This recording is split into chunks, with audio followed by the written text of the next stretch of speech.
Hey guys, SoCal Val here. You are listening to the Hitting the Turnbuckle podcast.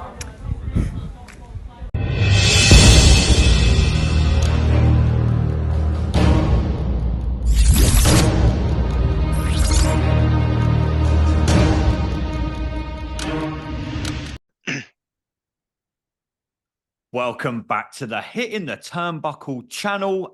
We haven't done a news show for a while. So here are myself, your host, Andy Burrows, with my tag team partner, Mr. Adam Cousins, catching up on all news wrestling related. Today. Adam, how are you, brother? Happy Friday. Happy Friday, my man. I'm good. Yeah, it feels like, I think it was CM Punk, the last one. Yeah, we haven't done a news. We're busy with review shows and interviews. It's good for us to sit down and just talk everything, really. Wrestling, no script, no nothing. We're just going to kind of do this on the fly. And, shoot the breeze, as they say. Shoot the breeze. You've got your headset on. You're sitting, you're having some work done on your house. So you look like you're ready to play Xbox at 4 and podcast at 3. You're ready for all. You're ready for everything, mate. PlayStation away at 5 o'clock. Exactly, mate. Yeah. Exactly. Are you PlayStation or Xbox? I'm PlayStation. Well, I'm Xbox, mate. I've always been Xbox. Anyway. Some big wrestling news since me and you last spoke a couple of days ago. Scott D'Amore is no longer running TNA Wrestling as we now know it. It's so many reports coming out about this, Adam. The main one is they had a conflict of interest over the way that the budget was going to be spent at TNA Wrestling. By all accounts, they wanted to spend, I'm just reading it here as well, another report that I'm reading, they wanted to spend it on like the social media side of it and maybe branding. And I'm guessing Scott's like, hello, talent and TV shows and et cetera, et cetera. We're just speculating here. This is what we haven't spoke to anyone at TNA. We love the work that Scott has done over at TNA. And I think he's taken on the product tenfold to what it used to be. I mean, you come out, you think about it. He's brought them out of a global pandemic, which wasn't easy. If you only got to look at WWE and etc., the Thunderdome era, and AEW having to hold it at Jacksonville Stadium. You think Impact they were more impacted, quote unquote, by the pandemic than anyone, and he rode them. They easily might not have made it out of that pandemic. Easily, so many companies, not just wrestling, so many businesses and etc., didn't make it out of the pandemic. So he got them through that. He also got them back to be TNA Wrestling. It was only 2 months ago that I was in Coventry watching TNA be filmed, and I watched the development program that they had there. That they reached out to a lot of UK talent and etc. And he was a pivotal part of that. I saw him there. You could tell how passionate he was. So this news, Adam, it's come as a bit of a shock that TNA that they obviously they've got their new TV deal. And they've come in and basically said, the executives have said, okay, Scott, thanks for everything. See ya. What do you make of what's gone on since 3 days since me and you spoke? Yeah, it's been a bit of a weird one. I mean, I think initially I thought it was something. I thought they were saying a lot worse than what it sounded like, as especially when someone as big leaves so suddenly. You think, what's this? It was kind of the same time as the Vince stuff was coming out, and you're thinking, not again. I was like, oh no, please. No, yeah, exactly. And obviously, he's nothing to do with that. Surprised. I mean, the other rumor was that he was looking to buy it, TNA, and they didn't agree on that either. And then obviously there's the budget thing coming out. Yeah, it's a real weird one. I mean, obviously, there's been a lot of negative backlash. I mentioned that on the Impact review last week, or TNA Impact review last week. There's been a lot of backlash from fans. Now there's been a letter from some of the roster to say they want him back. But I think, the way to look at it is you just got to let it see what happens. I mean, the interesting thing is next weekend they've got their pay-per-view No Surrender. So that's the first proper taping or filming since Scott left, because obviously they'd already filmed 4 weeks of Impact or whatever it was prior to Scott leaving. So next weekend's going to be the interesting one. We've seen it in the WWE with Cody and the fans and all of that sort of stuff. And it's going to be interesting to see what the reaction will be next weekend at No Surrender. Yeah, I mean, when you get wrestlers and quote unquote talent sending letters, I mean, TNA Wrestling is owned by a company called Anthem. So that apparently they've been contacted by various members of the roster. Obviously, fans are gonna, do what they do at live events, and like you say, they got their pay-per-view next week. But when wrestlers and talent are getting involved, saying, hang on a minute, even when I was in commentary, you could see how close when they were all in the ring afterwards and it had all gone off the air and the filming had finished. You know what it's like at a wrestling event. You could tell how much this guy was respected and loved, and everyone. Grado come out and gave a great speech about him, and it was really funny. But you could straight away tell how much that he was loved and respected more than anything by every single member of that TNA or Impact. Then when we went, it was the last Impact show.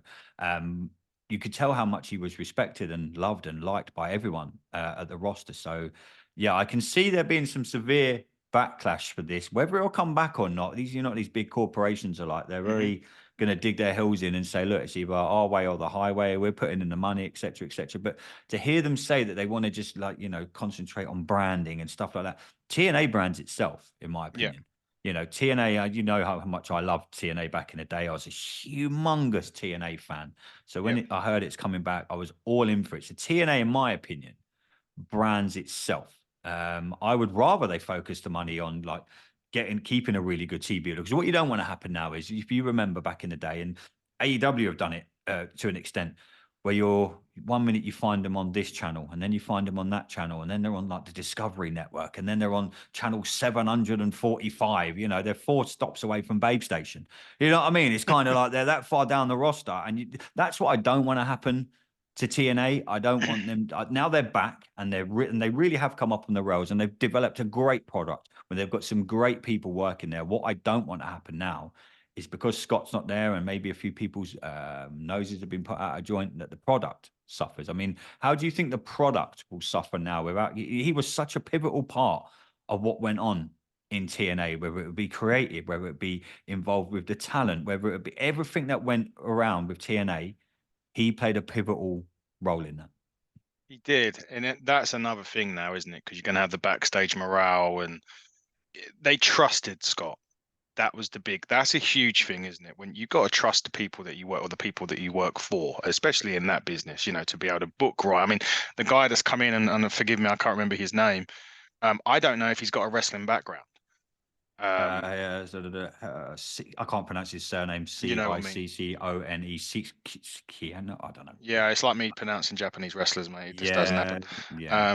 It's going to be interesting because I don't know his background, so I don't know. I don't think he's been in wrestling. I mean, I've never heard of his name in wrestling. If and generally that would mean he doesn't have a background. And I'm pretty sure it was either Bishop or Russo, maybe even on our show, where they said, like, if you've got people that don't know the product and how it works. If you've got business people, the problem is, I mean, just reading here, it says the report is to plan for Anthem to strip back TNA's budget even less than what they had for 2023.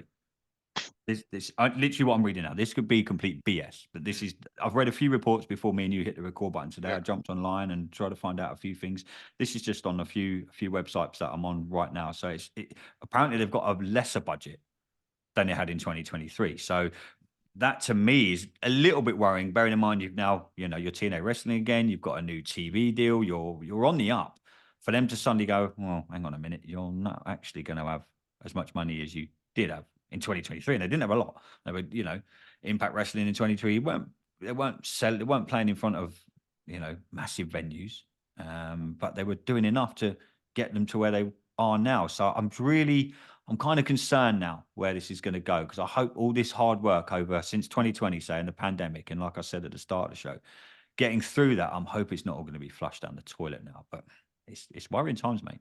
It's not. Yeah, I mean, I think it's a case of riding the wave, and I think I said that on the review last week. It's just, look, let it pan out, because you're not going to notice. Well, we are going to now notice, because I've totally forgot that their pay-per-view was next weekend. Yeah, it's next weekend. Yeah, and it was like, and I was thinking they had a bit more time before they got to, the first taping without him. But it's literally going to be a week's time, the same day as Elimination Chamber, or it's going to be that night, which is nice because we've got Elimination Chamber in the morning, and then early hours of the morning you've got the pay-per-view, which actually TNA's pay-per-view looks really good.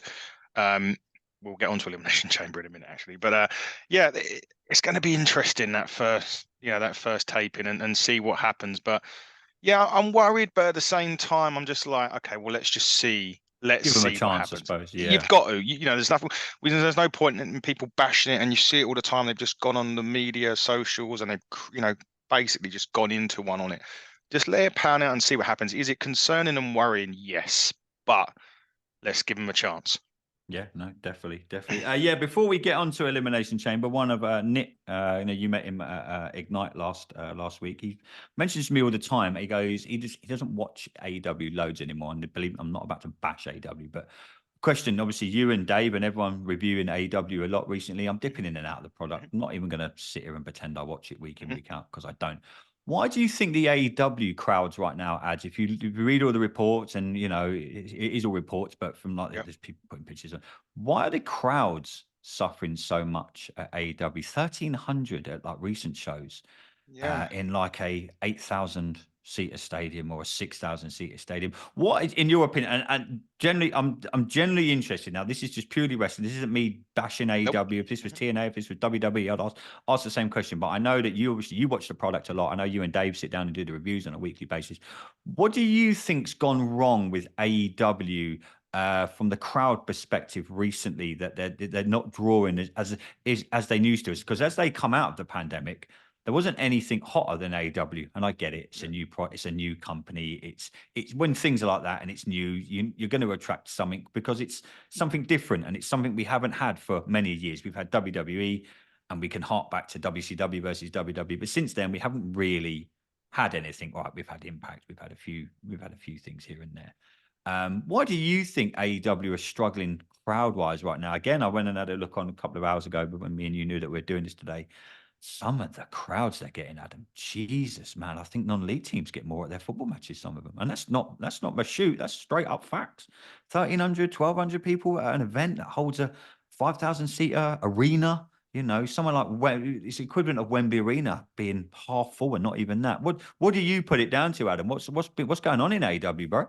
I don't even know. That's the weird. I couldn't put my finger. I think the product's actually pretty good. In a minute, I'm getting into a lot of this.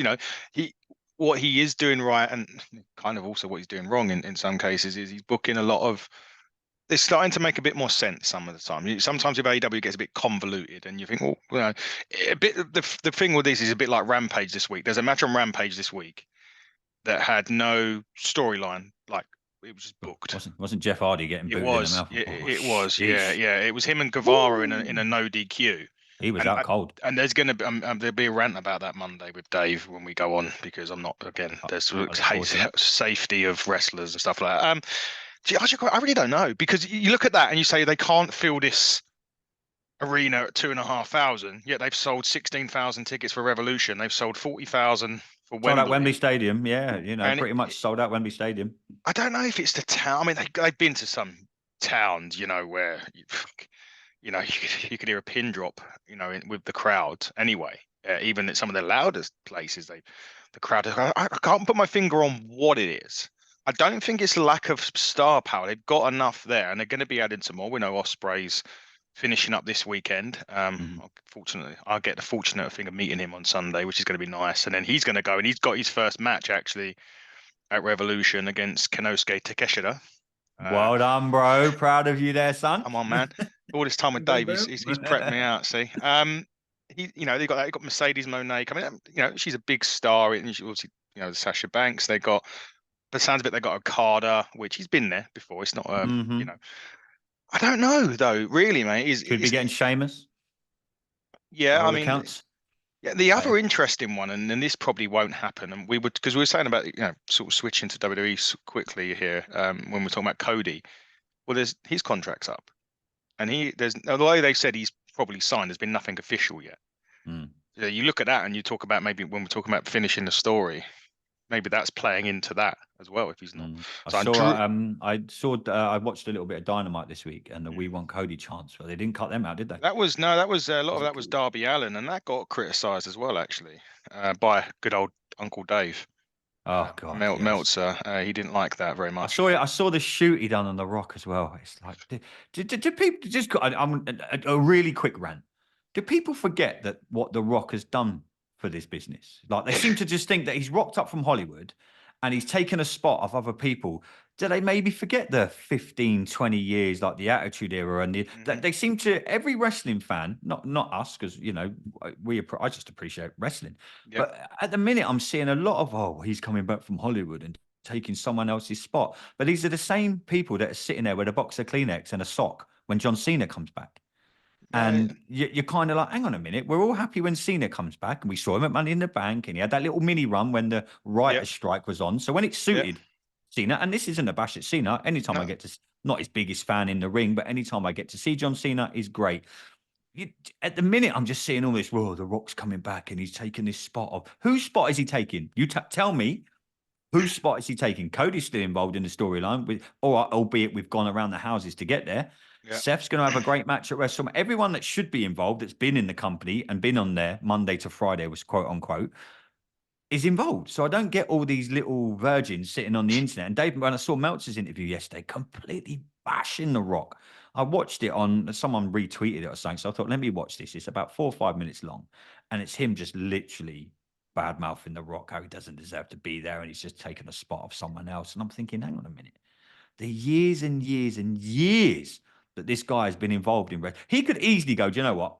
I'm the biggest guy in Hollywood. I don't need to do this. Yep. And he could be like, no, I'm not doing it. But this storyline now with Roman and the whole bloodline and everything is going to be one of the best storylines I think they've done in a long, long time. It's all going to culminate at WrestleMania. But what do you think at the minute? I know just a little segue there, a little bit from AW, but this bashing of The Rock coming back, and I'm just like, are you not fucking crazy? You know how many eyes are on this product? Even more. Like we're the everyday fan. We watch it 7 days a week. Me and you talk about, or we'll text each other, or we'll watch it, or we do interviews, or we do something. The eyes now on the wrestling product, it's always busier coming up to Mania time. Yeah. When you get the biggest Hollywood superstar on the planet going, do you know what? I'm not forgetting where I come from. I know what made me. I know my father, my grandfather, his entire family, the bloodline, literally the bloodline, have been involved in this industry since he come out of the womb. So when I hear people bash him, I'm like, you literally know nothing about wrestling. What's your take on it, bro? Yeah, it's the same thing. I mean, like Austin. I mean, but no one moaned when Austin last year. Was it last year? It was last year. Austin, Kevin Owens, wasn't it? Austin and Kevin Owens. Nobody moaned at that. And Rock isn't taking a spot at all. And you are right. Everyone's got a very quick memory. And The Rock gave 15 years of his life to the WWE. Much like Brock Lesnar gave, I can't remember how long, maybe 5, 6, 7, I can't remember how many years he had before he left, the first time. I know he's been erased from the WWE, and we'll probably get into that. But, Austin gave 15. I mean, he doesn't really get the heat that Rock's got, nor is John Cena. Cena done the same thing. He gave 15, 16 years. So he has every right to come back, and they have every right to be cheered. And you have every right to cheer or boo the guy. That's if you pay your money and you have your opinion, that's fine. But the abuse, I mean, and I didn't like it. I think we said this on the Raw thing, and I was just going off, and they seemed to, loved it when he come back, and then all of a sudden, because he was taking Cody's spot initially, they hated him, and it made no sense to me why. You think if that's how they wanted to go, and that's why I didn't like the fact that they seemed to have done a 180 on what they were doing, because it's like, well, you've gone this route. Why are you now changing it just because these guys are, moaning and crying about Cody not finishing the story? Does it really matter when Cody finishes the story? As long as he finishes it at some point, does it matter when? Well, apparently, it has to be WrestleMania. Apparently, yeah. I mean, I don't know what Dusty Rhodes done at WrestleMania. Did he? I don't remember a vague something that he majorly done at WrestleMania, which means Cody has to finish it. Let's be realistic. And I love Dusty Rhodes, and I kind of got the end of that era. He's great wrestler, great behind the scenes. But what did he realistically do? I think the whole point of it was, did he not win it once and he got taken away? Got taken off him like the same day. Yeah, they handed him the title, and then 20 seconds later it was gone. And that's the picture that could, And I get all that, and I'm not here to bash him. I'm not here to bash Dusty. But when we get really deep into this, didn't achieve, and it was different era. I get that. It wasn't the long, you had the Hulk Hogan title reign, but it wasn't like the Intercontinental title, the US title. There wasn't all of that when we were talking back in the mid 80s. It was very different. It was territories. It was a very different to what we call professional wrestling now. I'm not here to bash Dusty Rhodes, but when they compare the two and everything, and Dusty wouldn't be happy with that, I'm like, come on, man. He was brilliant behind the scenes, and I can speak a little bit for what I saw at the back end of the 80s, but I wasn't long out swinging around in my dad's nuts when he was at his prime. So I can't comment too much. But yeah, when these so-called wrestling fans are just angrily tweeting away about The Rock, and, like you say, they don't do it about Cena. They don't do it about Stone Cold Steve Austin. Every Mania, someone is back, or a legend returns, and etc. And that'll be for the foreseeable. But give it 5 to 10 years. Roman Reigns will be the one that's being back, that's being inducted into. Seth Rollins will be the one that's coming back because he hasn't been seen for 4 or 5 years. Becky Lynch, they've done it with Trish, they've done it with Lita. That didn't get the backlash that The Rock's got. They've done it with Ric Flair countless times. They've done it. This isn't a new thing for the WWE. That's my point. So I think you are right. I think wrestling fans have got a short memory. It's also the fact that what would you rather? Would you rather The Rock come back, or would you rather Johnny Knoxville come back in? That because that's what they do, isn't it? Yeah. Like, I mean, fair enough. Logan Paul and Bad Bunny, you give them a pass because they done it. They can both great wrestlers by the looks of things, and they took it seriously. They got the training. Logan was with Shawn Michaels, Bad Bunny. But I can't remember who he was with now. Oh well, Kendrick, wasn't it? Yeah, Spanky, Brian Kendrick. Yeah. But this isn't the Shaquille O'Neal's been in. What's he said? What would you Floyd rather? Mayweather? Floyd Mayweather broke the Big Show's nose. Yeah. You're like, this is nothing. This is what people, these wrestling fans that have probably been born in the last 10 to 15 years or whatever it is. Yeah. This isn't new. No. You get Pamela Anderson walking out with Shawn Michaels at WrestleMania. Course 10, no, 12? 10, 11, 10. No, 10 was the big. 10 was Madison Square Garden when Brett lost to Owen, but then beat Yoko, wasn't it? Yeah, that was 10. Yeah, that was 10. Yeah, it was a year after. Yeah, because Hogan done it. 9 was when poor old JR had the old robes on. Yeah, it was definitely about 12 or something like that. It was about 12. So yeah, Pamela Anderson was. They've always done it. WWE. Snooki. There you go. Oh my God. Yeah. They've been going like this route, and they do it at SummerSlam, they do it at Mania. All these them two big shows. It's always no matter how much eyes they've already got on the product. Come Mania, they're like, well, we get The Rock, then that's God knows how many more millions of viewers. We get Pamela Anderson back in the day. She was the hottest woman on the planet back then. Didn't they have Jenna Jameson at one point? Jenna Jameson's been on WWF. Yeah, they've had them all. You know what I mean? It's hence why Sable and Sonny and all that done Playboy. More eyes on this is what I'm trying to get the point across. This isn't new. No. And next year's WrestleMania, it could be, it could be Roman Reigns coming back. We haven't seen him for a year. Like once this story goes and he has his break, next year's Mania could be Roman Reigns versus The Rock or et cetera, et cetera. This isn't something that the WWE haven't done before. But yeah, I had to get that off my, because he's so many people online just bashing The Rock. I'm like, dude. No one says anything when anyone else comes back. I don't know why. And don't get me wrong, he'll play. He's a brilliant heel. I love Rock. Heel Rock. I think it's a million times better than babyface Rock. I can't wait to see what they do this Friday on SmackDown. I can't wait to see the 7-8 weeks build up that we're going to have to Mania. The more you get him and Roman together on TV, the bigger it's going to be. Indeed. Now let's start talking Elimination Chamber. Right? Yes, sir. Here's the thing, and I think the Aussies have been fucking royally fucked over with this. So they've got the pay-per-view before WrestleMania. Mm-hmm. Your world champion isn't wrestling. The other champion isn't wrestling. The IC champion has got visa issues, so he won't be wrestling. Potentially the US champion's going to be in the chamber. So you've got a pay-per-view in a foreign country. Everyone's going crazy over there. I think they've sold 60-odd thousand or 40-odd thousand seats. And you've got no champions other than your women's champion, who's obviously going to main event now, right? It's obviously going to be Rhea and Nia Jax or something like that in the main event. Becky, and that's going to be all that's going to be is a Becky Lynch running.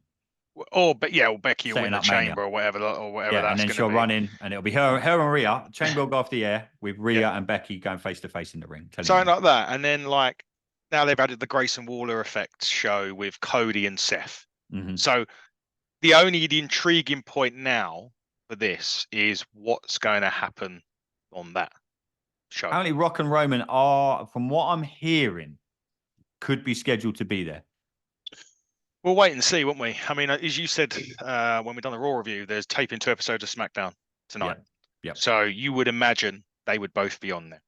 If they've got any sense. If you've got Rock there, you have to use him twice. It just wouldn't make sense not to use him.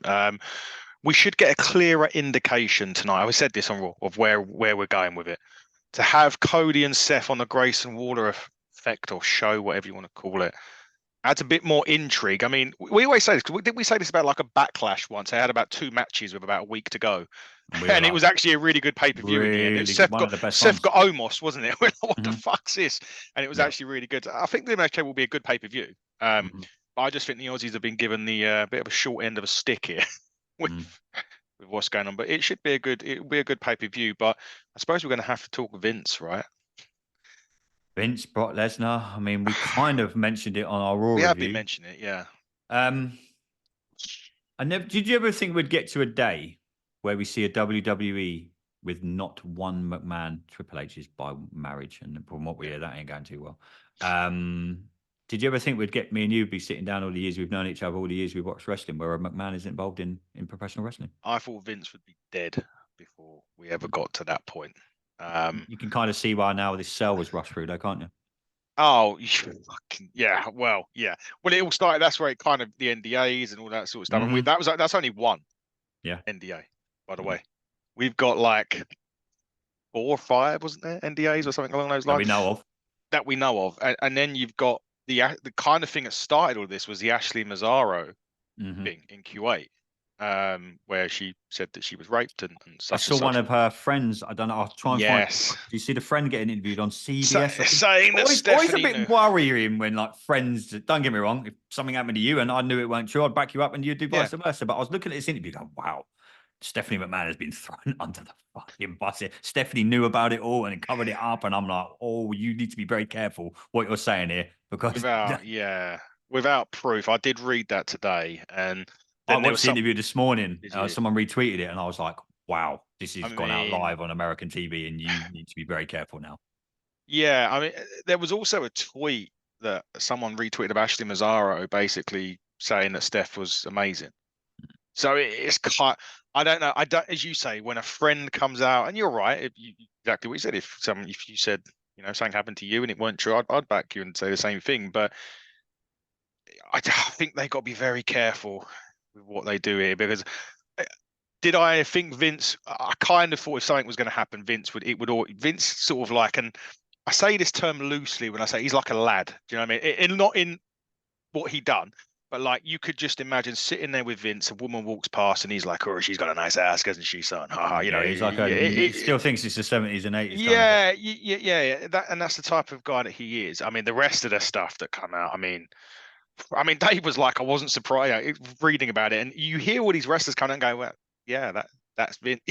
That's Vince, and you're like, Jesus, that was what I mean. And you can understand that maybe why Stephanie was uncomfortable doing some stuff.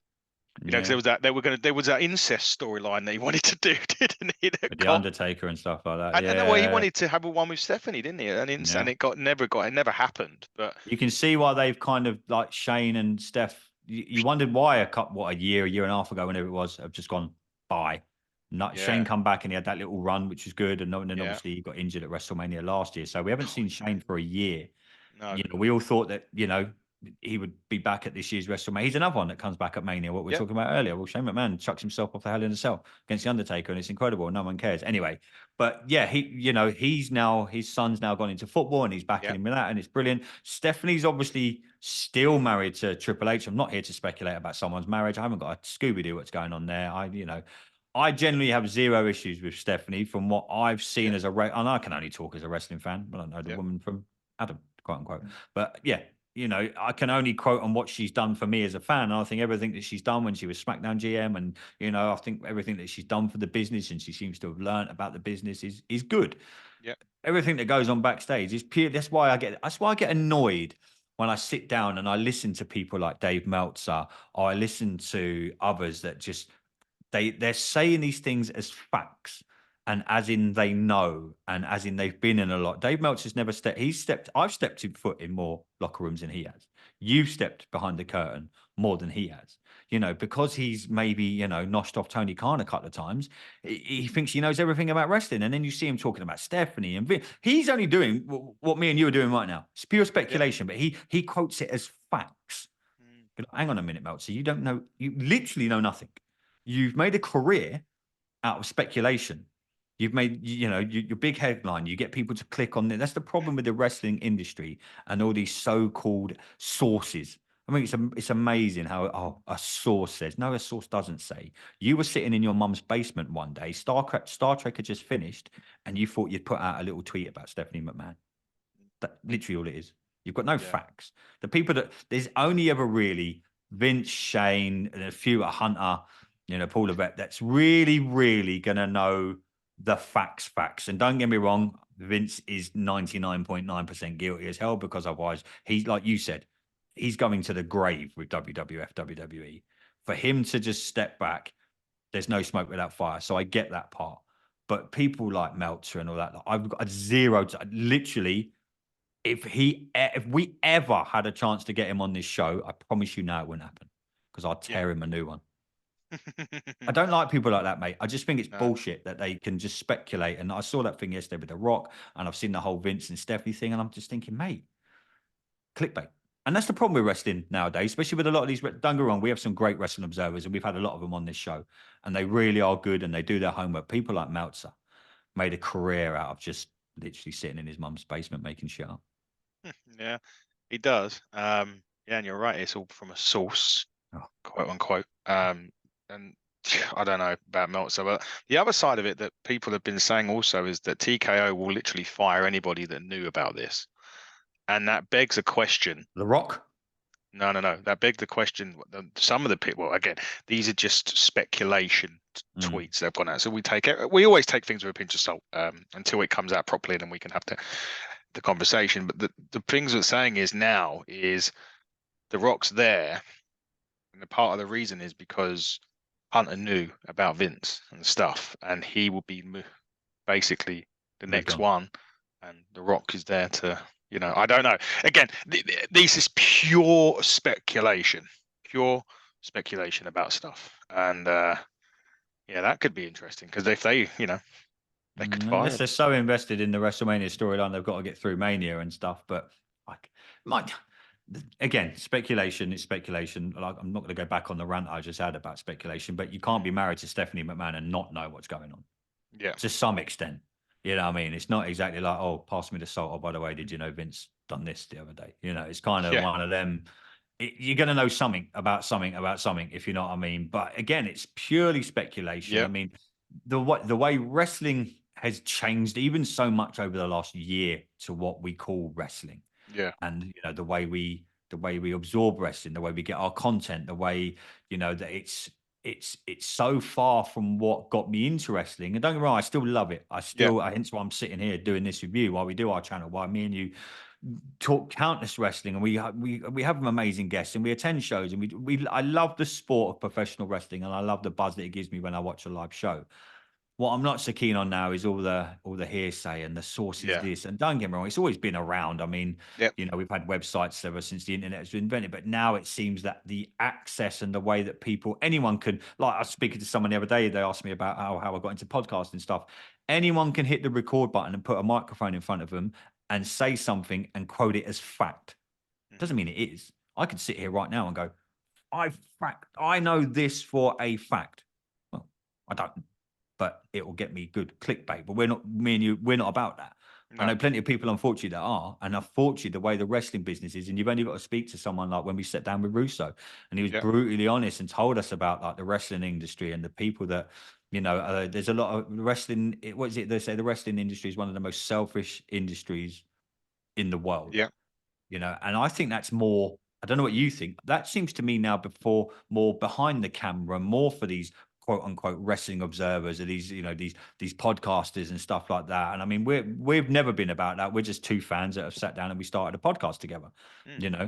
I don't know what you think. How do you view where wrestling is now to say even 5 years ago, even a year ago? If you look how far we've come on now, who would have thought that a year ago me and you would have been sitting there going, WWE Network's going, Raw's going to be on Netflix. Wow. Vince is gone. Vince is gone. I mean, how are you as someone, not two people that put out content on a weekly basis, just as a fan, how do you judge professional wrestling now? Product wise, it's a lot better, because we sit here now, we go through 3 hours of Raw without hitting the fast forward button, which is, kudos to Triple H and the writers for that. I mean, in terms of people like Meltzers and stuff, I mean, as you say, it's clickbait. One of the things we always pride ourselves on is we don't do that. Do we get snippets that go onto the things? Yes, we do. And it's purely from a coincidental. We don't necessarily kind of ask the question. We hear the question out in the wider network. The thingy one was the Brian Kendrick one when we said, did he train Bad Bunny? We'd heard it. we had heard it on the internet. I think he'd already said that he did, Yeah, or we along asked him. those. And then so we just said, oh, it's been reported that blah blah. He done it, and all of a sudden it goes on to the fight falls and all of this sort of stuff. And I think James Ellsworth, something that he quoted was, but we don't force that. We will always tell talent we send them a format. We say this is what we're going to talk about. Take away anything that you don't want to, add things that you do want to. And if we're going to ask a question that's risky, should we say, we'll ask it before we go on air to make sure that they'll do it instead of just, oh, I've got this news report, I'm going to spread it. Yeah, we don't try and stump someone live while we hit the record button. As you say, we ask them before a show, is there anything you don't want us to talk about? Yeah. There's been a couple of times where they've said, yeah, maybe this, and this, and you're like, yeah, cool. That's respect. That's called being respectful. Yeah. That's why I hate some of these clickbait people who just try and goad wrestlers into questions live on air. We're not about that, and that's what I don't like about wrestling right now. Unfortunately, it's going to be the way it is. But it's like Cardona, wasn't it? Like, yeah. What was the thing he said? Because he basically kept getting asked the same question, didn't he? Which was if he's going back to WWE, you had loads of different he had about 5 podcasts and. It was the same things, and what we decided to do was something a bit different. Like another one was I recently interviewed Alex Windsor. Now I listened to a lot of her podcasts, and every time she was on it, one person got mentioned all the time, and you know who that is? Will Ospreay. Yeah. So I was like, well, no, we're not going to go down that route. We're not going to mention this is your podcast. We're going to talk about you. Yeah. And you only. And that's it. So there's things I'm sure she gets annoyed with it when it does. When it goes into that direction. Probably gets it all about Chelsea Green all the time, and he done that when we set a podcast around other things like his podcast, like his toy collection, that was fascinating. Bits and pieces, interesting bits, really. Other bits sometimes are not even around the wrestling side. It's more in another direction. But yeah, people like the Meltzers, and there's loads of others that are some of journalists of respect. Generally, like Sean Ross Sapp's a good guy. He seems, he seems good. He gets abused just like everybody else does online. Even look at Russo. Someone has been in the business. Someone's actually been behind the curtain, wrote a lot of the Attitude Era, still till this day. And I make no qualms about being a Vince Russo fan. Okay, sorry. So just as we've been on air, sorry. Yes, sir. Go. So interrupting you. Tommy Dreamer is now the head of TNA Creative. Interesting. There we go. That is from Uncle Dave as well. While we're on it, but it's but apparently that was quite expected him to. Okay. Take that. He's been involved backstage with quite a lot of TNA, and I think that's a wise move. Maybe Bully Ray could be involved as well. I mean, it'd be interesting to hear. I haven't listened to the Busted Open show since Scott got fired. I think I'm 2 days behind listening to Busted Open. I try and listen to the podcast every day. It'd be interesting to see what Bully Ray has to say with what's going on at TNA. So obviously, he's still heavily involved. He's on the roster, and yeah, we'll see. We can, as we're wrapping up, we can start saying we may have someone quite close to Bully Ray. Are we allowed? Obviously, we're going to put this out today. It will go out today, but I think we'll have had the but I will make sure the announcements are out before we go put this out. Go for it. Who we got coming up? So we've got the tag team partner of Bully Ray, longtime tag team partner of Bully Ray, Devon Dudley, joining us. We're going to be talking tag team wrestling. We're going to talk about his sons that are tag team wrestlers as well. We're going to talk about ECW, TNA, WWE with the legend that is Devon, multiple time tag champion. But we go a bit further than that. We're going to have a really good crossover show, a massive crossover. You can see TKO, UFC, and WWE. So who could we get that has been in both? Bearing in mind that list is paper thin.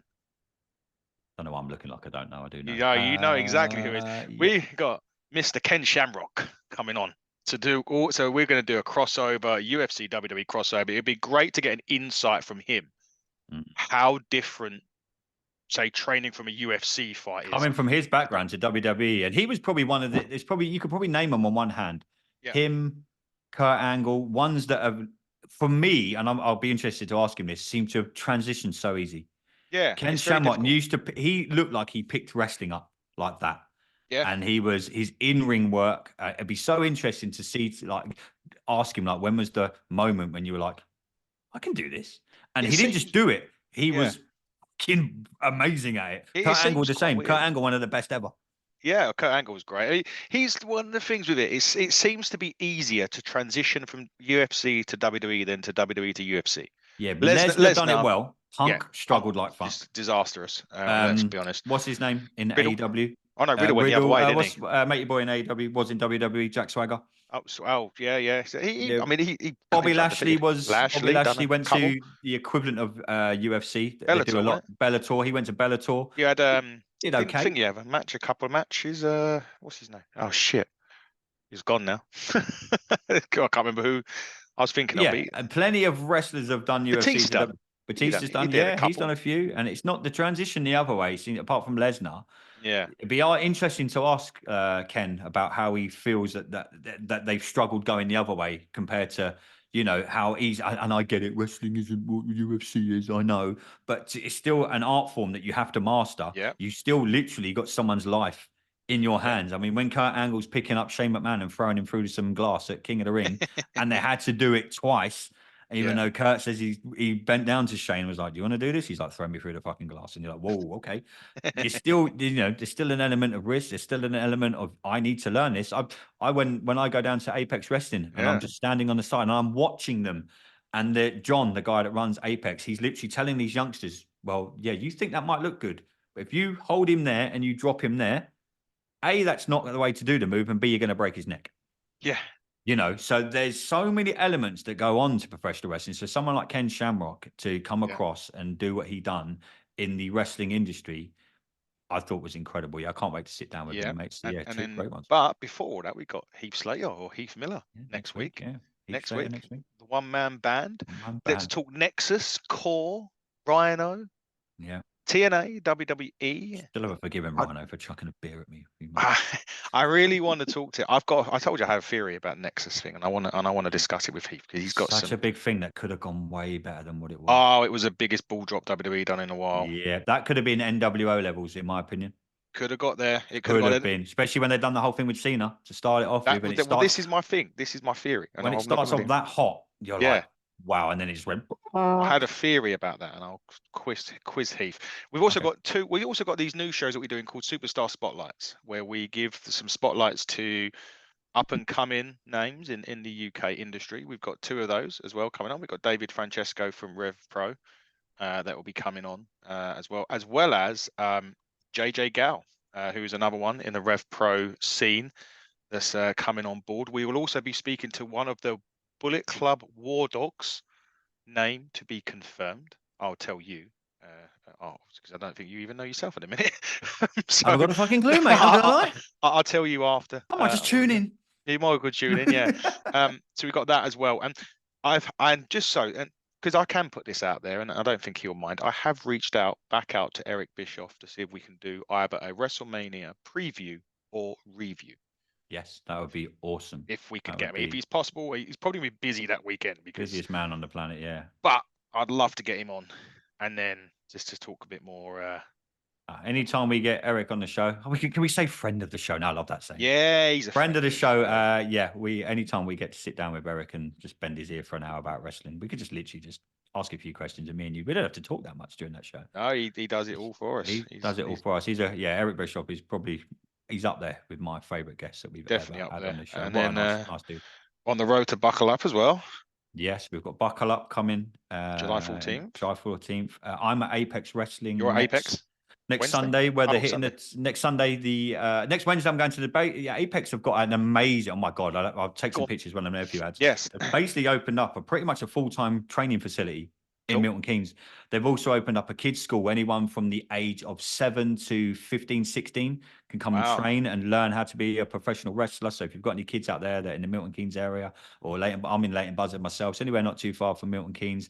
The Hitting the Turnbuckle Women's Championship will be on the line a week Sunday. Oh, is it? They've got the Rumble as well. So yeah, Aluna will be defending her title. Kira's there as well, that we know well from Ignite. So they've got a really good show coming up. Yeah, we're going to go down and do some filming next Wednesday at the training facility, which we're going to do, me and Chris. And then we're hoping to do like a day in the life kind of thing But I know a lot of people always are. We're very fortunate. We get to go backstage at Ignite and Apex, and we've done some stuff with Progress, etc., etc. So we're going to try and get a camera down to one of the Apex shows and film the entire day, and just put it up on the channel, just so people can see, from ring setup to what goes on backstage, to the event, to the aftermath, to taking down the ring, to interviews, to what we do during the day. So we're going to try and get that. We'll edit it all down and get it on the Hitting the Turnbuckle, mate. But yeah, we are awesome. non-stop, and then Monday that we've got a press release. Yes, Monday is. Do not miss our socials. Literally, just log on to our Twitter, our Facebook, Instagram, wherever you get the content. Once you're watching this today, this will be going out today, Friday the 16th. Our channel on Monday. Do not miss what we've got coming out. 5 p.m. Monday. I promise you, you are not going to want to miss this. This will change the game. It will. The game has been changed. That's all I'm going to say. But, but it's good to catch up, mate. Just talk some general shit about wrestling, mate. It's makes a change from review shows and stuff. I know, mate. We've got, obviously, we're going to try. We'll get our SmackDown review out over the weekend. We'll be back with our Raw review next week. You've got AEW. Pro Sunday. You are at Rev Pro. Say hi to Mr. Ospreay for me, mate. Will. You've got AEW. Get it? I will. It's not doing a podcast with Jimmy Carr sometimes. I could see you with one of them hair transplants. Anyway, say hi to Will for me. You've got AEW coming up with Dave over the. Any more before Monday? AEW. After the announcement, by the way. So make sure you check our socials at HTT Buckle on Twitter, Facebook, Instagram, Threads, TikTok. You can find us everywhere. But it's been good to catch up with you, mate. Yes. I'll catch up with you over the weekend. We'll talk some SmackDown, and obviously then we're on the Elimination Chamber next Saturday morning, 10 o'clock. 10 o'clock. Bit of breakfast. Honestly, I can watch that. Bit of breakfast and go to football. It's going to be incredible. I've got this his boy's birthday, so what a present for him. I think the show finishes at like 1 p.m. I can literally jump in my car. Go to football. It'll literally be that. I'll be doing the same thing. Yeah, mate. I'll be able to watch the Mighty Dunstable. But ladies and gentlemen, thanks for tuning in. Check us out again, like I say, on all socials: YouTube, Facebook, TikTok, Instagram, Twitter, at HTT Buckle, Hitting the Turnbuckle podcast on YouTube. I've been your host, Andy Burrows. That has been the amazing Adam Cousins / Jimmy Carr today. Till next time, everybody, buckle down. Stay safe.